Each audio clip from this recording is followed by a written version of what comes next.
Jérémie chapitre 48 sur Moab. Ainsi parle l'Éternel des armées, le Dieu d'Israël. Malheur à Nebo, car elle est ravagée. Kirjataïm est confuse, elle est prise. Misgab est confuse, elle est brisée, elle n'est plus. La gloire de Moab à Hesbon, on médite sa perte. Allons, exterminons-le du milieu des nations. Toi aussi, Madmen, tu seras détruite. L'épée marche derrière toi. Des cris partent de Coronaïm. C'est un ravage. C'est une grande détresse. Moab est brisé.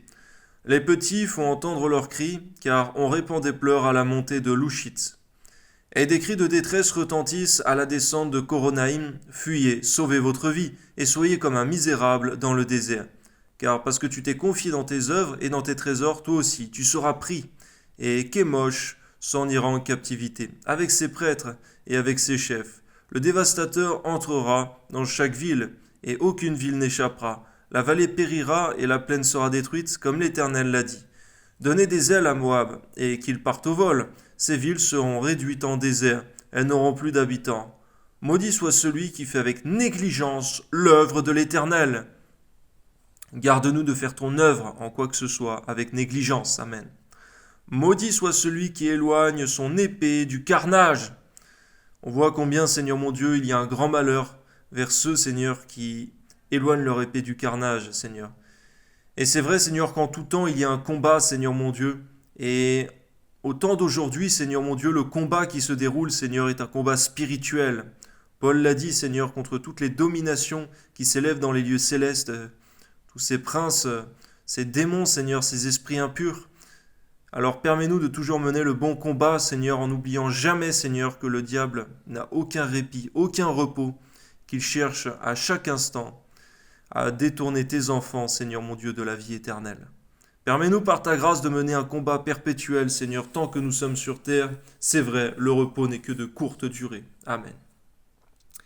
Moab était tranquille depuis sa jeunesse, il reposait sur sa lie. Et n'était pas vidé d'un vase dans un autre. Il n'allait pas en captivité. Aussi son goût lui est resté, et son odeur ne s'est pas changée. C'est pourquoi voici les jours viennent, dit l'Éternel, où je lui enverrai des gens qui le transvaseront. Ils videront ses vases et feront sauter ses outres. Moab aura honte de Kémosh, comme la maison d'Israël a eu honte de Béthel, qui la remplissait de confiance. Comment pouvez-vous dire, nous sommes de vaillants hommes, des soldats prêts à combattre? Moab est ravagé, ses villes montent en fumée, l'élite de sa jeunesse est égorgée, dit le roi dont l'Éternel des armées est le nom. La ruine de Moab est près d'arriver, son malheur vient en grande hâte. Lamentez-vous sur lui, vous tous qui l'environnez, vous tous qui connaissez son nom. Dites, comment ce sceptre puissant a-t-il été brisé? Ce bâton majestueux descend du séjour de la gloire, assieds-toi sur la terre desséchée. Habitante, fille de Dibon, car le dévastateur de Moab monte contre toi. Il détruit tes forteresses, tiens-toi sur le chemin et regarde, habitante d'Aroer. Interroge le fuyard, le réchappé, demande.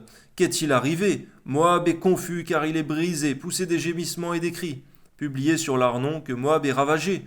Le châtiment est venu sur le pays de la plaine, sur Olon, sur Jahat, sur Méphat, sur Dibon, sur Nebo, sur Beth Diblataïm, sur Kirjataïm, sur Beth Gamoul, sur Beth Méon, sur Kérijot, sur Botsra, sur toutes les villes du pays de Moab, éloignées et proches.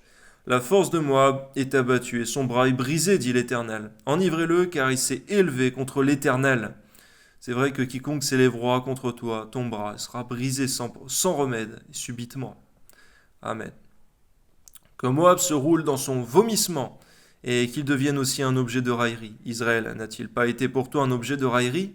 Avait-il donc été surpris parmi les voleurs pour que tu ne parles de lui qu'en secouant la tête?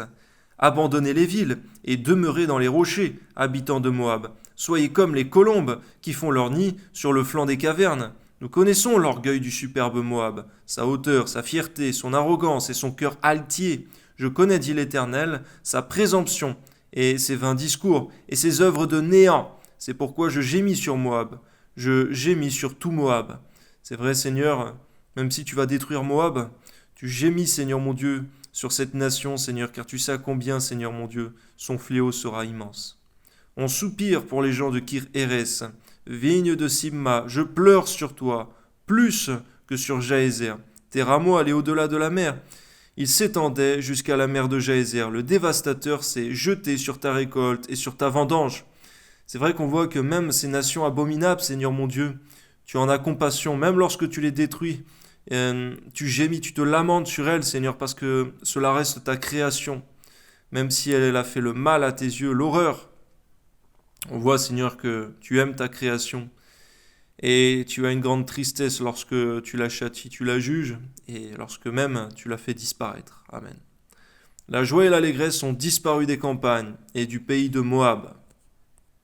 J'ai fait tarir le vin dans les cuves, on ne foule plus gaiement au pressoir, il y a des cris de guerre, et non des cris de joie. Les cris de Hesbon retentissent jusqu'à Éléalé. Ils font entendre leur voix jusqu'à Jahatz. Depuis Tsoa jusqu'à Coronaïm, jusqu'à Églat, chez Lishija, car les eaux de Nimrim sont aussi ravagées. Je veux en finir dans Moab, dit l'Éternel, avec celui qui monte sur les hauts lieux, et qui offre de l'encens à son Dieu. Aussi mon cœur gémit comme une flûte sur Moab. Mon cœur gémit comme une flûte sur les gens de Kir Hérès, parce que tous les biens qu'ils ont amassés sont perdus, car toutes les têtes sont rasées, toutes les barbes sont coupées, sur toutes les mains il y a des incisions et sur les reins des sacs. Sur tous les toits de Moab et dans ces places, ce ne sont que lamentations, parce que j'ai brisé Moab comme un vase qui n'a pas de prix, dit l'Éternel. Comme il est brisé, poussez des gémissements, comme Moab tourne honteusement le dos, Moab devient un objet de raillerie et d'effroi pour tous ceux qui l'environnent. Car ainsi parle l'Éternel, voici, il vole comme l'aigle, il étend ses ailes sur Moab. Kérijot est prise, les forteresses sont emportées, et le cœur des héros de Moab est en ce jour comme le cœur d'une femme en travail. Moab sera exterminé, il cessera d'être un peuple, car il s'est élevé contre l'Éternel. La terreur, la fosse et le filet sont sur toi, habitant de Moab, dit l'Éternel. Celui qui fuit devant la terreur tombe dans la fosse. Celui qui remonte de la fosse se prend au filet. Car je fais venir sur lui, sur Moab, l'année de son châtiment, dit l'Éternel.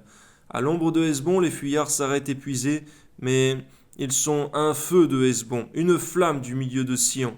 Elle dévore les flancs de Moab et le sommet de la tête des fils du tumulte. Malheur à toi, Moab, le peuple de Kémosh est perdu, car tes fils sont emmenés captifs et tes filles captives. Mais je ramènerai les captifs de Moab dans la suite des temps, dit l'Éternel. Tel est le jugement sur Moab. Amen.